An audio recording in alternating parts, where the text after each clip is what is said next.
Hello and welcome to Nerd Level Rising, or welcome back if you have been here before. My name is Jake and I want to talk about what I've been up to the last couple weeks here in August. But before I do that, I want to say one thing first. Thank you so much. Like I can't, I really can't even put into words how amazing this journey has already been. I've been on booktube for 2 weeks. I can't believe the response and the love and the community and the support and the encouragement and just all the amazing things that I've gotten from this community so far. It's blowing my mind. I have almost 200 subscribers already after these 2 weeks, and I genuinely was hoping for like maybe 20 at this point, right? I was really, really hoping, and to have almost 10 times that is just unbelievable. So I can't say enough good things about this community. I appreciate it so much. This has genuinely made me so happy. I'm having so much fun talking to everybody in the comments and just connecting and just being able to talk about these things that we like. I mean, that's the whole point, right? That's what I've said from day one. I just want to talk to people, make friends, bond over the stuff that we love, and just have a good time. So truly, from the bottom of my heart, thank you so much. This has just been an incredible journey, and I'm just so excited to be here. And man, I don't know. Just thank you. Okay, let's talk about what I've been doing the last couple of weeks. This has been, kind of the middle of August was more reading than what I've been doing. On average, right? I got a little bit of extra time. And then here in the last week or so, things have been very, very busy. I guess quick personal life thing. I'm a PhD student, and I'm in the middle of data collection for my main dissertation study. And with that, it's human subjects research. So it is a difficult task to recruit participants and to coordinate their schedules. And I put together the lab schedule, and I coordinate them with the lab team and help get everybody on the same page, make sure that all the new people are trained and that they're brought up to speed as quickly as possible and able to do everything, as to carry out the protocols as they're supposed to be, and make sure the new participants are all comfortable being in the lab and they know everybody and all that kind of stuff. And so there's a lot of logistics, and then just a lot of testing. Our pre-testing week is crazy. If anyone has ever been involved in research before, pre-testing is a lot sometimes, especially the kind of research that I do. So it's been fun. Don't get me wrong. I do genuinely enjoy it, but man, it's a lot, and I've lost some reading time. So I've slowed down here at the end of the month, but that's okay. Such is life sometimes, right? But let's jump in. So the last time that I did one of these, I was talking about how I was getting into Kingdoms of Death by Christopher Rocchio. And let me go ahead and grab this at the bottom of the stack for some weird reason. Kingdoms of Death by Christopher Rocchio. And I've since finished this, of course. This is sort of what I just blazed through the middle of kind of the later part of the middle of August, if that makes any sense. This book generally seems like it kind of gets this rep of like, Empire of Silence is good, not amazing. Howling Dark is incredible. Demon in White somehow is even better. And then Kingdoms of Death is kind of the downturn again, right? Most people for a long time have generally said Demon in White is their favorite, right? Not everybody, but on average. And then now Disquiet Gods is kind of taking some of that as well, right? So naturally that means Kingdoms of Death and Ashes of Man are a bit lower in terms of the general community enjoyment of the books. That was not my experience with this. This was unbelievably good. As a huge fan of Berserk, there is so much in this book that was taken right out of Berserk, right? Not in a bad way at all. Christopher puts his own spin on things, and there are certainly are key differences, but there's a lot of stuff that when reading this, I was just like, okay, I know exactly what scene from Berserk that's from. I know exactly what that's from, and it was so much fun to pick out those moments as I was going. And just to continue this journey with Hadrian and this book is mostly about Hadrian and his journey and what he's learning and what he's being exposed to. And wow, man, just wow. We get the early part of this book is so interesting because Rocchio somehow makes like a car chase scene feel at home in the Sun Eater universe, which I never would have guessed, but it was great. And then it takes a big left turn, and we get it's a lot, right? It's very dark. It's very grim. It feels very hopeless. It feels very heavy. And I understand why some people won't like that as much, right? I get that. I love that in books and in just entertainment in general. I just find it really interesting for whatever weird, macabre reason. I don't know what that says about me, but there you go. It's really interesting. But nonetheless, we get that in here. We get so much of it in here. But it's not just that either, right? We're getting a lot of the Cielsen. We're getting a lot of just learning about their culture and their history and what they're doing now and what their goals are. We get a lot about the history of this universe, right? And about the larger powers at play and how, we've continuously been learning more and more about what's going on through these books. But yet again, not everything is what we thought it was, right? There's deeper complexities here that are just, they're building, right? They're building, and I can kind of see now where things might be heading in the future. And, here when I read Ashes of Man, maybe I'll be completely wrong about all of that as well. But it's so interesting to see how Rocchio is building out this universe that is bringing in fantasy elements, sci-fi elements, a logical projection of our own trajectory, right? Of human trajectory through the future. There's so much going on here, right? There's so much going on here. It's just fantastic. And there is, some very emotional gut punches, as you get towards the end of this book that I was not expecting at all. But I'm so glad that I'm glad but horrified that they happened, right? Like, it's horrible. It's very, just sad. But I'm glad that it happened because it raises the stakes so much. And, that's one of my biggest complaints with a lot of series where things are so violent and they're so dark and there's so much at stake, but then there's really nothing tangible that bad that happens to our heroes, right? And I'm just like, man, if there's this massive war, not everybody is going to make it. Not everybody's going to be okay emotionally. Not everybody's going to be okay physically. There's going to be stuff that happens, and some stuff happens in this book, let me tell you that. And wow, man, I continue to be blown away. I have a little note here. I did, like many other people, obtain the hardcover copies of books 1 through 3 of The Sun Eater, and I ordered them through Quail Ridge Books, which is the local bookstore to Christopher Rocchio, which he is nice enough to go sign and personalize those books. And I took a shot, and in the note where I asked for personalization, I was like, hey, if you have the time and you're willing, I would love for you to write a line from the book. Here's some of the lines I really like from these books. And if you don't do it, I get it. I understand you have a lot on your plate. You're a very busy man, and I don't want to take away from any of that. And I respect your time, but if you're willing to do so, that'd be amazing. And he did it, right? It was crazy. So I have a little bookmark that I kept in here, jotted down what quote I would like in the eventual, hopefully forthcoming hardcover of Kingdoms of Death.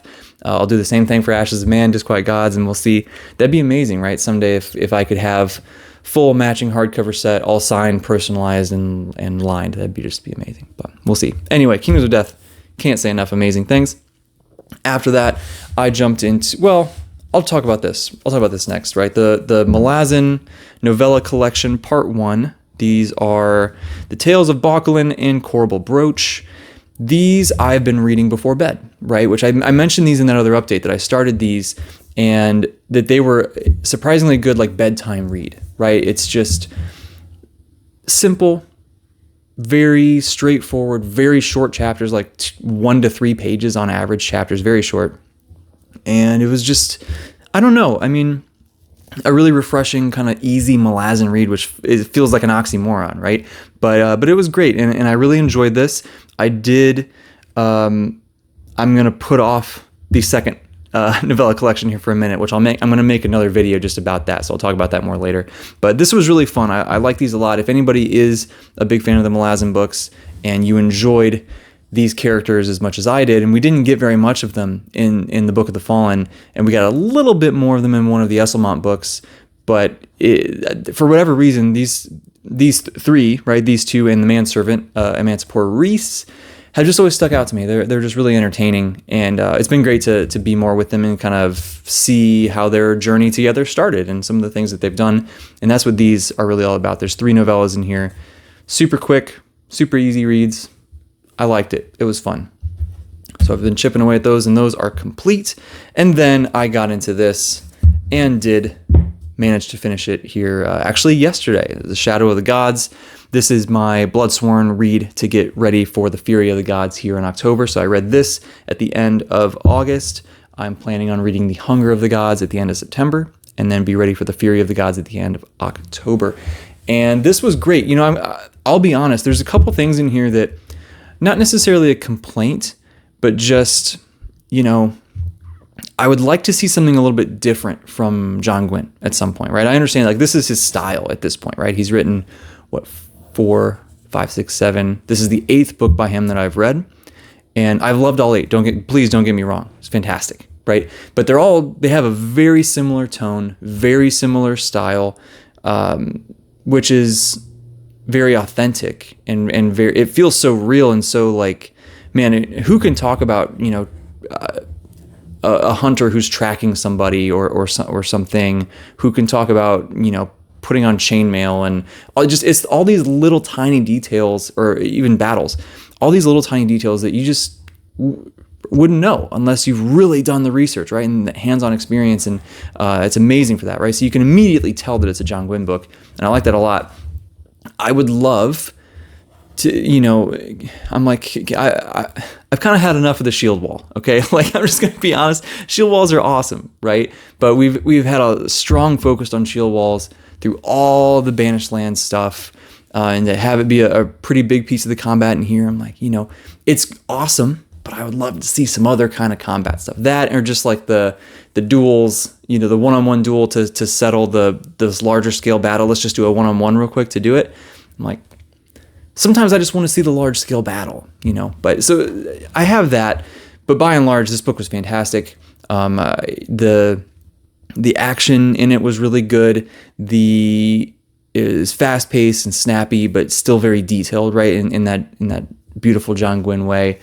The new magic that's in here does feel kind of similar to some of the Faithful and the Fallen and Blood and Bone stuff, but it is a little bit different. It does feel kind of fresh. And then all the stuff with the gods is obviously brand new for this. That's awesome. All of the Viking, Norse inspired stuff is all brand new for this.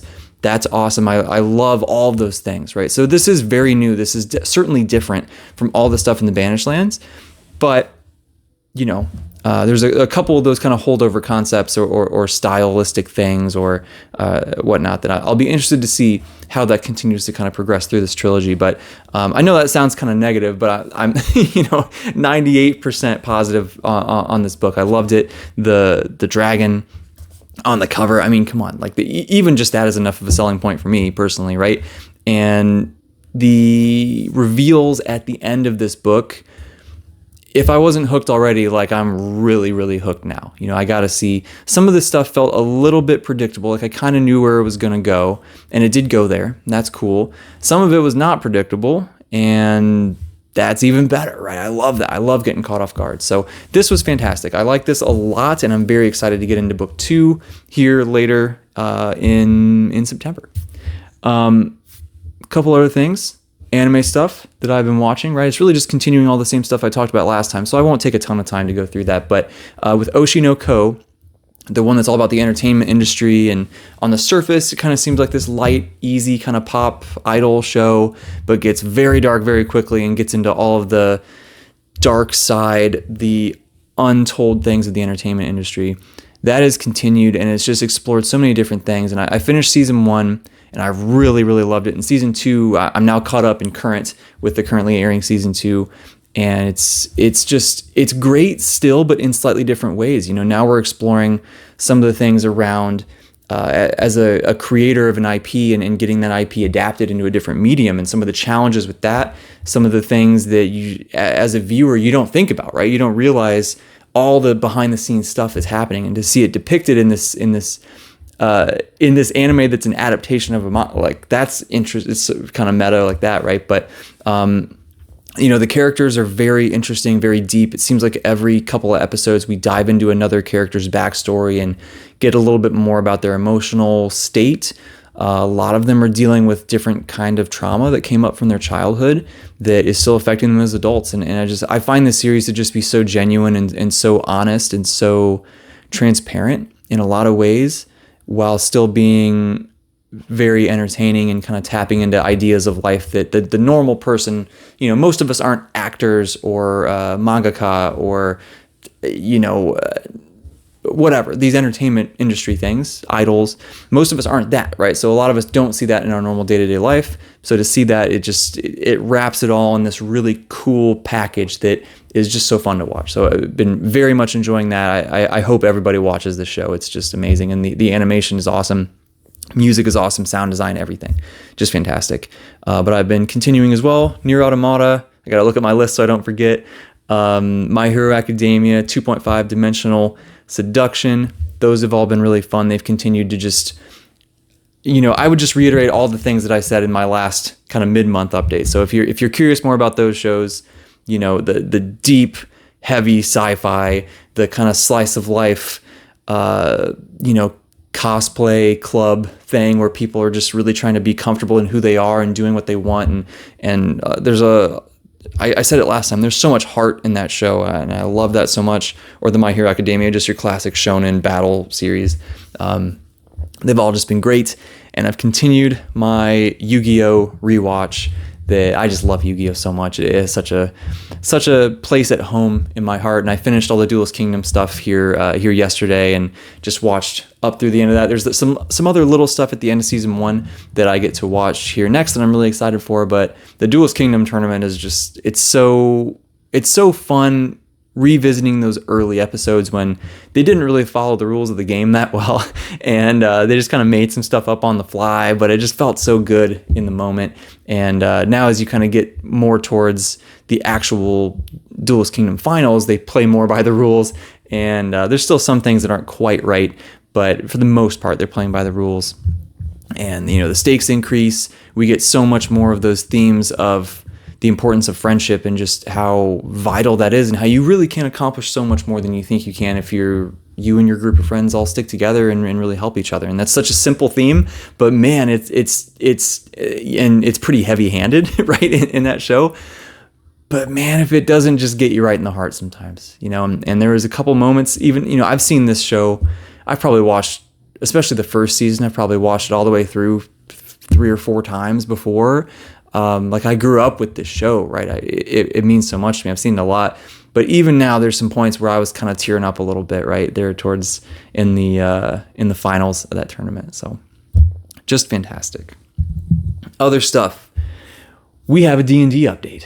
Finally, right? I mentioned last time I've been trying to get something rolling and it's just been a struggle, but we finally got the band together. We started a campaign with the IRL homies, and it was really fun. And it's just been, it's been a long time coming, but it was fun. And we started with just a really simple campaign. We can probably start it with finish it with a second session here before long. I just need some of my other life stuff to calm down just for a second, like the stuff in the lab, all the data collection. Just give me a little bit of breathing room so I can get to that. But that was so fun. And I'm going to be honest, I had another idea, and I'm going to float this out there to see if anybody watching has any thoughts or knows of anybody. And I don't want to lock this in by any means, but a random idea that I had, as I've talked about this, and a couple people have mentioned that that they're really into this too. I'm like, man, what if we did like a booktubers D&D campaign, right? Where we just got a bunch of booktubers together and we somehow like live stream it or something, right? I think that'd be really fun just to get some people together and play. I think that would give all of us an excuse to play a little bit, and it'd be fun for people to watch. I mean, I would watch that, right? I think that'd be cool, and just a good way for us to engage with the community as a whole more, and just I don't know, get to know each other, all that kind of stuff, because ultimately that's what this is about, right? Making friends. So I don't know if anybody watching this is interested in that. I know I've talked to a couple people. Chance Dillon I've talked to. I know he's mentioned he's really into, would be interested in playing D&D, and I'm sure there's some other people out there as well. So I don't know. Who knows if that'll happen? Who knows if it's even possible? But I think that could be fun. Okay, couple things here just to round us out. Actually, you know what? I'll save that for the end. That'll be fun. Let's round us out here with some channel stuff. And again, just thank you guys so much for this response. This has been mind-blowing. To be almost 200 subs already is just blowing my mind. But thank you for that, right? So there's my channel growth for the month or whatever, right? It's all growth because I started 2 weeks ago. So that's amazing. I got a handful of videos out. So I started with my mid-year freak out tag that was just super, super late. But I thought that was a good opportunity just to kind of give everybody some ideas of what I've been reading, what I've been into, and I've gotten some really fun conversation in the comments there. We did my first kind of mid-month update video where I talked about a lot of those, some similar things. Talked about the God Eater, the first phase of the God Eater trilogy, or God Eater saga, I guess I should say. I loved that series, man, and it's been cool to see that be getting a little bit more exposure now too, right? I know Rob J. Hayes is by no means a small name, especially in the indie author community, but I haven't seen a whole lot about that series yet. So it's cool that I even got a couple comments about my video was like the only review somebody could find or whatever. I'm like, that's amazing, right? So that's really cool. Talked about the Dune sequels and had some cool conversations there with people just have different opinions on those books, right? And that's just part of Dune. A bunch of people feel differently about all the sequels, especially. And so that was really interesting. Got into some 2025 releases I'm really excited for, and just things that I'm trying to plan ahead and be ready to read with the community. And man, it seems like based on the feedback there that I've been able to put some things on people's radars that they weren't aware of were coming out. And I know it sounds like a lot of us are excited for Red God and Shadows Upon Time, especially. Those seem like they're kind of the big ones. A lot of love for the sequel to The Tainted Cup, right? A lot of love for that. So I'm like, man, I got to read that soon. I don't know. I might try to see if I can make time for that before the end of the year or something. But it's tough. I got the Bloodsworn stuff that is a high priority. Obviously, when Wind and Truth comes out, that's going to knock out the rest of December probably, right? So time's going to go quick the rest of this month. But anyway, and then most recently talked about some of my favorite Magic systems, right? Kind of got into some anime ones as well, which is really fun for me. And, some other people seem to like that, so that's cool. But it's always fun to talk about Magic, right? I mean, that's a big part of why we like this genre so much, is just anything can happen. And there's so many different ways to do all of those things. So that was really fun. All right, last thing before I go, we got to pick a book of the month. And man, if you've seen my mid-month update and you've watched this video so far, and if anyone's following me on Instagram, I've mentioned this a bunch of times on there too. It's probably no surprise. I got to go with this, dude. There's no question. There's no question that it has to be Kingdoms of Death. This blew me away. I've talked about this enough, so I'm not just going to, keep repeating myself, but man, please do not go into this with the expectation that it is worse than Demon in White. Go in just saying, okay, this series is just continuing, right? We're just going to keep going, because that's what this does. It just barrels forward. It's different, right? But each book has been different. Empire of Silence was very different from Howling Dark, very different from Demon in White, very different from this, right? Empire of Silence was very Dune. It was very slow. It was very character focused. It was very unreliable narrator. It was, to me, I think of Empire of Silence a lot as sort of like the hubris of Hadrian, right? And just seeing him get smacked in the face, a few times, and having to kind of deal with that, and then everything kind of shifts, right? Once we get to a mesh, and then we have or Kalaga, I guess, and then we get into Howling Dark, and that's so different. It's almost like a horror book, right? It has just this dread that permeates the whole thing, and we get so much weird. Not super weird, but more weird than book one. All of the stuff with the Undying, and with we see the Exalted, and we see just all these new elements, but it feels so dark and so just ominous, right? And then Demon in White felt like an epic fantasy in some ways, right? With all the court politics and there's just some new things there. Kingdoms of Death does a similar thing. It's different, right? It just feels like a slightly different flavor, slightly different subgenre that's kind of coming into play here. And I love that. And I hope that continues through the series. I think that makes it feel so fresh and so interesting. And it's not just going to be 7 books that all feel the same, right? It's even if I love the whole story, if they all feel the same, I don't know. I like having just a tiny, tiny little different flavor to each one. It makes each book in and of itself more memorable to me. And I don't know. I just like that. So Kingdoms of Death, definitely continued that, and it was just phenomenal in the most brutal, horrible, just just heartbreaking, but so interesting way. And I'll also throw this out too. Let's talk about my anime moment of the month. I think this can be an interesting little thing to throw in here, right? Most booktubers aren't doing this because, I don't know, but we're going to do it because I like anime. So quick spoiler warning. I will give you a few seconds to pause or skip to the conclusions, timestamp or whatever here.